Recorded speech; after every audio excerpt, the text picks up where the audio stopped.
I would like to call upon the first speaker for the summit, which is Mr. Rajesh Gupta, the Director, Country Manager, India Sales, Micron. He is an experienced sales and marketing professional having more than 28 years of diverse IT industry experience across South Asia. In recent years, he has been instrumental in taking brand Micron, a leading brand in Indian storage market. Now, may I call upon Mr. Rajesh Gupta to please come on the stage and share your views with us. Can we have a big round of applause for him?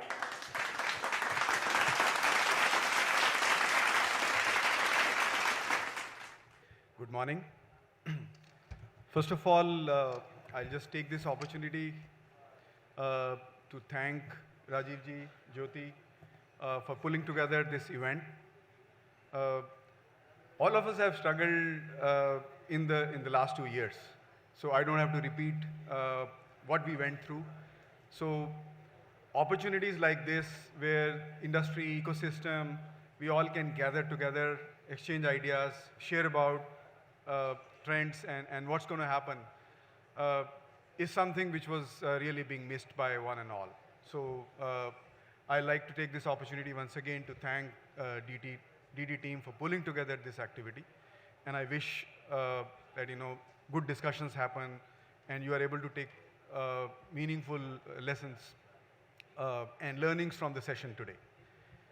What I wanted to share from my side today, on a high level, as an organization, as a company, in the core of technology and innovation, how is the world looking around to us? What kind of developments we are seeing?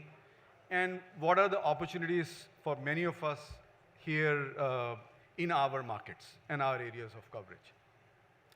So anything, there is always a learning from what happened.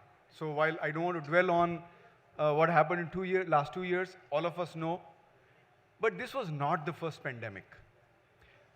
Those of you who have spent long time in the industry, the very first pandemic or the challenge, if I may say, that the industry experienced was way back. Those of us who were in the industry, we used to call that dot-com burst or dot-com boom, year 2000.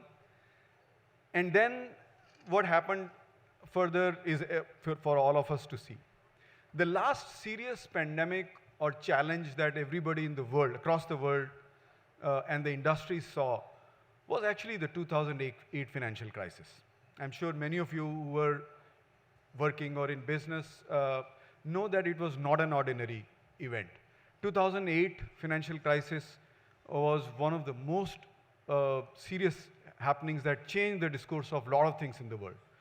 Banks like Lehman Brothers, one 50-year-old institution, went under. There were several banking institutions globally that kind of went under. But then what happened after 2008 is a remarkable story, remarkable industry story. Companies found that no longer it is not good enough to cling on to the way to your past, whatever kind of business you are in. One of the industry that was most impacted was actually banking and finance, where things had remained traditional for a long period of time. It was very usual in that industry to say, look, this is how we have done things for the last 30 years, 40 years, 50 years. For a bank, they could say 100 years. 2008 crisis kind of educated the world that we have to move on and technology is a big savior. And then, what happened in the banking, finance and other areas is for all of us to know. I would draw the same parallel. And, I remember the founder of Intel, Andy Grove, had a very thoughtful saying. He used to always say that one thing which is sure about pandemics or downturns, one thing you can always be sure about. You may not be sure when it will end. You may not be sure how long it will last. But you can always be sure that it will end one day. And when it ends, the world doesn't start from where the world entered into that challenging period. When the normalcy returns, The businesses, consumers, customers want the latest that they have at the most effective prices. No consumer is willing to give you a discount saying, oh yes, we knew there was a pandemic for 2 years. We knew you could not innovate. We know you don't have new products. We know your cost structure has gone up. No, that's not how the industry and market behaves. So the lesson in that for all of us in the industry is, when the downturns end, they are always followed by an era of opportunity, change in business models, change in structures, and mostly they are led by technology. And I think that is what we all see is going to happen in the near future, next few years. For today's session, I thought of 3 high-level things that are visible to us, that we will anticipate and we'll see, at least those of us who are working in the technology industry. One of the first most disruptive innovation that is happening right at this point of time is 5G. All of you know enough about 5G. What we are seeing is 5G is going to really democratize the way data is used, the way businesses are run, the way newer technology and usage models will emerge. Thankfully for us in India, India decided to go Open RAN. Those of you who know, that is Open Radio Access Networks. Open RAN is a technology where the entire hardware is standard building blocks. For example, when India went to 3G or 4G, the network equipment was proprietary. And you know, when the equipment is proprietary, the cost model is very, very high, and then overall cost structures for telcos are very high. And there is only as much further activities that can be done in a proprietary model. Open RAN means it is open. The entire innovation is on software. The entire hardware would be standard building blocks. In fact, telcos like Airtel, Jio, Vodafone are going to use standard servers that are available off the shelf, almost as standard as them, and then build their networks and equipment around that. So one is that part. That is on the back-end side. But it is also going to really revolutionize the way clients and other technologies work. One such example is what we call intelligent edge or smart edge. What is edge? Edge is any IoT device or any device that we are using on our hand, which is wireless, and the point of use is somewhere.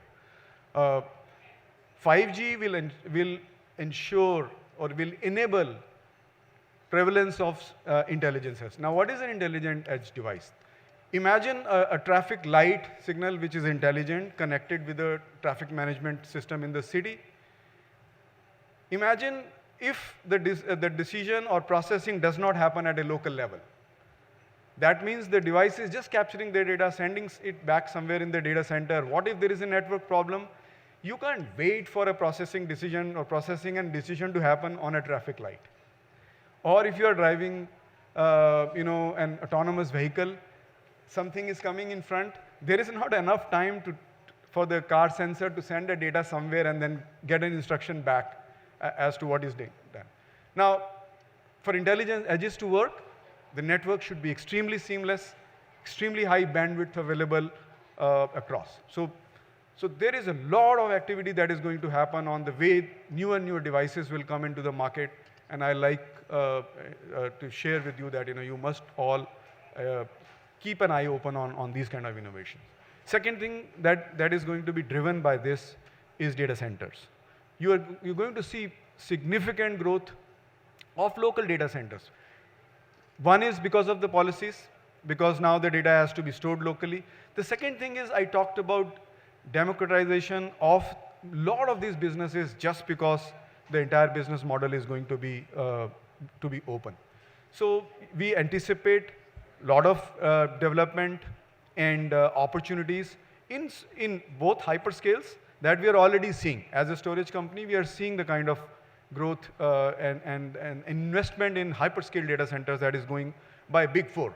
When I say Big Four, that is the Big Four data centers, that is Facebook, Google, and Amazon Web Services, right? These are the big data centers, and they gulp storage and memory and processing in a big way. So data center growth is the second thing. Third very interesting area where we are now going to see significant development and innovation is on the automotive side.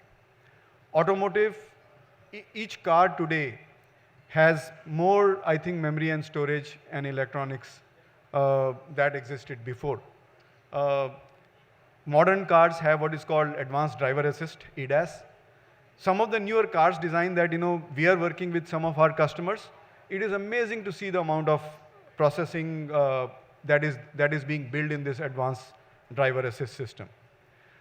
Think about EVs. Each EV, even EV scooters, have a battery management system which requires electronics components. And India is a big two-wheeler market. And we are seeing a huge amount of opportunities of products and businesses in that segment. The other element on the automotive side is autonomous vehicles. Autonomous vehicle is a driverless vehicle. In the Western world, you can see the cars on road. You can see this happening. And I was seeing some data internally. Some of the newer autonomous driverless vehicles actually are as good as a small data center. The amount of memory, storage, and processing that an autonomous vehicle has actually is more than to power a company of 100 people with 100 employees for their data center. That's the kind of memory and storage. So any autonomous car or autonomous vehicle or commercial vehicle is a data center on wheels. Now, these are the kind of innovations that we see. A lot of usage models will change. The delivery models, the logistics, the use of emerging technologies in the logistics.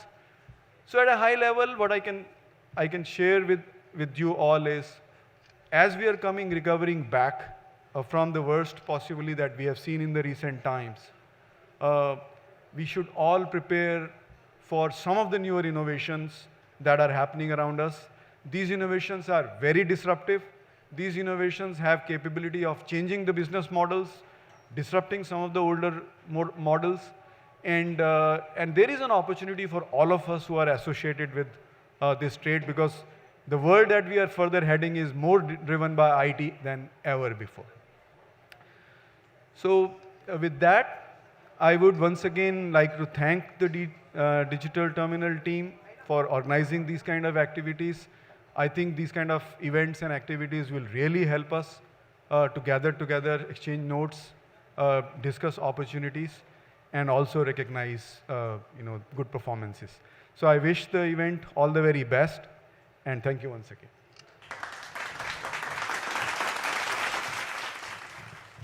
Thank you so much for your words, sir.